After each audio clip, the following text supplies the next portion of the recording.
بسم اللہ الرحمن الرحیم۔ ناظرین، آپ گزشتہ ایک ماہ سے مختلف اینکرز اور تجزیہ کاروں کی طرف سے یہ سن رہے تھے کہ عمران خان صاحب کو عید سے پہلے رہا کیا جا رہا ہے، لیکن عید ہو گئی، عید ہے، اب عید چل رہی ہے، لیکن عمران خان صاحب ابھی تک سلاخوں کے پیچھے ہیں۔ وجہ کیا ہے؟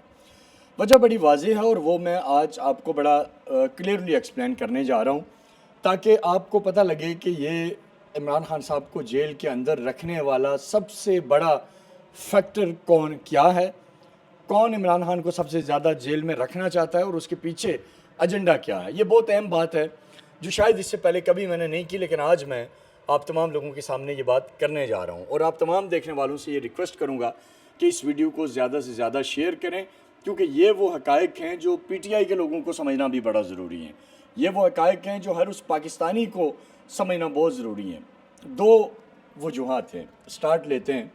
عمران خان صاحب جب وزیر اعظم تھے، آپ سب لوگوں کو علم ہوگا کہ عمران خان صاحب نے اقتدار میں آنے سے پہلے ایک طویل عرصہ ایک نیریٹو بلڈ کیا، narrative against corruption, narrative to support development, narrative to empower youth, narrative to empower womens وغیرہ وغیرہ، narrative to promote Pakistan tourism, narrative to create job opportunities to face unemployment and etcetera.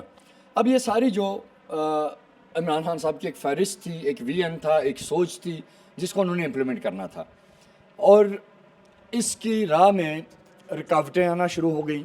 Imran Khan صاحب جو ہی وزیر اعظم بنے، پہلی پرچی جو عمران خان صاحب کو بشرا بی بی اور فرح گوگی نے تھمائی وہ عثمان بزدار کی تھی۔ کہا کہ جی بزدار کو اس سے سی ایم پنجاب لگا دے، پنجاب برباد ہوا۔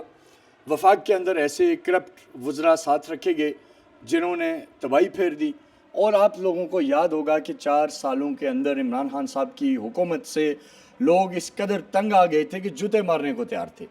پھر یہ ہوا کہ عمران خان کے خلاف عدم اعتماد آیا، عمران خان نے ایک جعلی نیریٹو بلڈ کیا، اور ان کے ساتھیوں نے انہیں مشورہ دیا کہ خان صاحب یہ نیریٹو آپ کو آسمان پہ پہنچا دے گا، آپ کو کوئی حکومت نہیں گرا سکتا، آپ واپس آ جائیں گے۔ انہوں نے وہی معصوم قوم کے جذبات سے کھیلا، ایک کارڈ کھیلا سائفر کے نام پہ، اور قوم کو ایک آگ میں جھونک دیا۔ بہرحال وہاں سے آپ کے علم میں یہ عدم اعتماد کامیاب ہوا، لیکن اس کے باوجود عمران خان کے پاس اے جے کے میں گورنمنٹ تھی، جی بی میں گورنمنٹ تھی، پنجاب میں گورنمنٹ تھی، کے پی میں گورنمنٹ تھی، لیکن عمران خان صاحب کو اپنے ہی ساتھیوں نے مشورہ دیا کہ خان صاحب حکومتوں سے نکل آئیں، الیکشن ہو جائے گا، آپ دوبارہ بھاری اکثریت سے آ جائیں گے وغیرہ وغیرہ۔ عمران خان کے نالائق مشیروں نے عمران خان سے وہ حکومتیں ختم کروائی۔ کچھ عمران خان صاحب کی خود بھی نالائقی تھی اور کچھ مشیران بھی نالائق تھے، حکومتیں ختم ہو گئی، اور اس کے بعد عمران خان صاحب کو دوسرا غلط مشورہ یہ دیا کہ اب آپ چڑھ دوڑیں، اب آپ لڑیں، سسٹم کو تہس نہس کر دیں، اور حتیٰ کہ انہیں یہ بھی کہا گیا کہ ریاست رہے نہ رہے آپ نے بس اب چڑھ دوڑنا ہے۔ تو عمران خان صاحب نے اس پیٹرن پہ عمل کیا، لانگ مارچ، ڈی اسٹیبلائزیشن، دھرنے، تماشے، الزامات، گالیاں، اور پھر بالآخر ان کی اپنی چوریاں پکڑی جانے لگی، توشہ خانہ پکڑا جانے لگا، القادر ٹرسٹ 190 ملین کا فراڈ سامنے آ گیا، اور بشرا بی بی کی کرپشن سامنے آ گئی، فرح گوگی کی کرپشن سامنے آ گئی، بزدار کی نااہلیاں سامنے آنے لگی، فیڈرل کیبنٹ کے غلط بند لفافوں میں فیصلے سامنے آنے لگے، اور حتیٰ کہ پاکستان کو دنیا سے الگ کرنا، آئسولیٹ کرنے کی ملک دشمنی پہ مبنی کہانیاں بھی سامنے آنے لگی۔ تو بالآخر اتنے میں خان صاحب کی فرسٹریشن اس سے نہیں رکی، اور پھر 9 مئی کروا دیا گیا، جب اس ملک کو آگ میں پریکٹیکلی جھونک دیا گیا، جب اس ملک کو پریکٹیکلی خدا نخواستہ انتشار کی طرف لے جایا گیا۔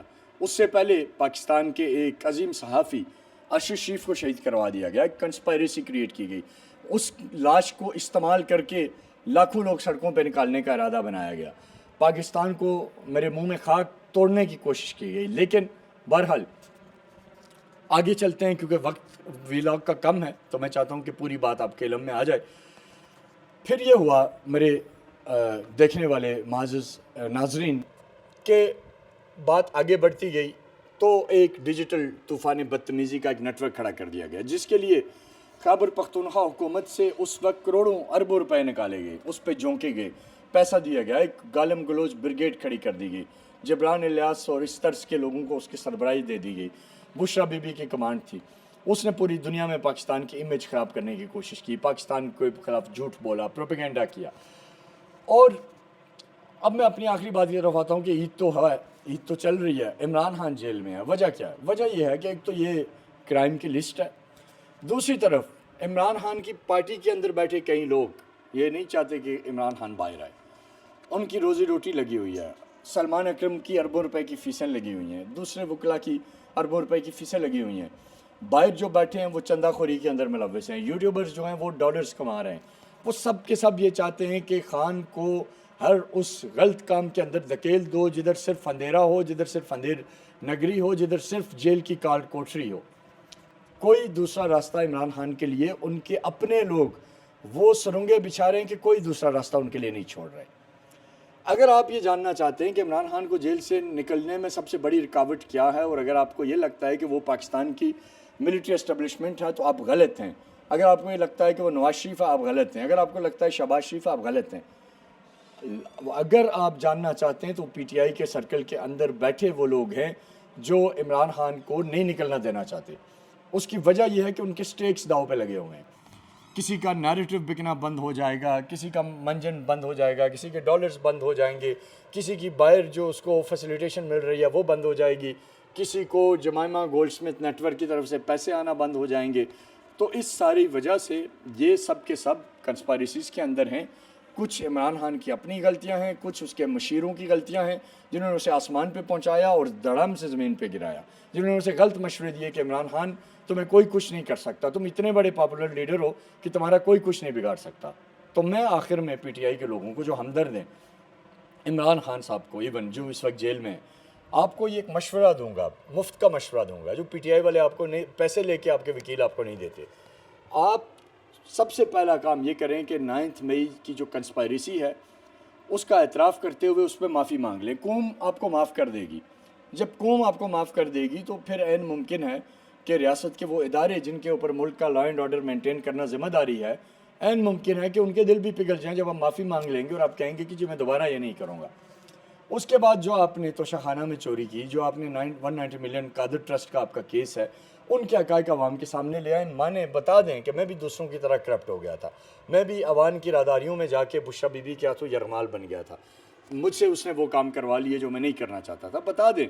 और ये हकीकत है कि जो दुनिया कहती है कि मोहब्बत अंधी है, मोहब्बत आपसे वो काम करवा देती है जो कभी आप नहीं करना चाह रहे होते। आप में से जो लोग, जिन लोगों ने भी मोहब्बत की हो, उन्हें ये अंदाज़ा होगा कि आप एक ऐसे ट्रैक पे चल पड़ते जो आप कभी शायद ज़िंदगी में ना जाए। तो इमरान खान साहब भी मोहब्बत में अंधे थे, उनसे भी ये हो गया। तो अब अगर हो गया तो उसका अतराफ़ करें, उस पर बहस मुबासे ना करें, उसके ऊपर ड्रामाबाजी ना करें, उसके ऊपर धमकियाँ ना दें, उसमें स्टेट को ब्लैकमेल ना करें। तो उसके बाद मैं समझता हूँ कि बातचीत आपकी चलनी चाहिए। अगर नवाज शरीफ साहब 3 दफ़ा वज़ीर-ए-आज़म रहने के बाद उन पे केसेस बने, बाहर गए, वापस आए, अभी फिर गवर्नमेंट है उनकी। जरदारी साहब की मिसाल आपके सामने है, 20 साल के करीब जेलों में रहे, इसके बावजूद आज ऐवान सदर में। तो ये आपके लिए भी चीज़ें रिवर्स हो सकती हैं मुल्क के अंदर।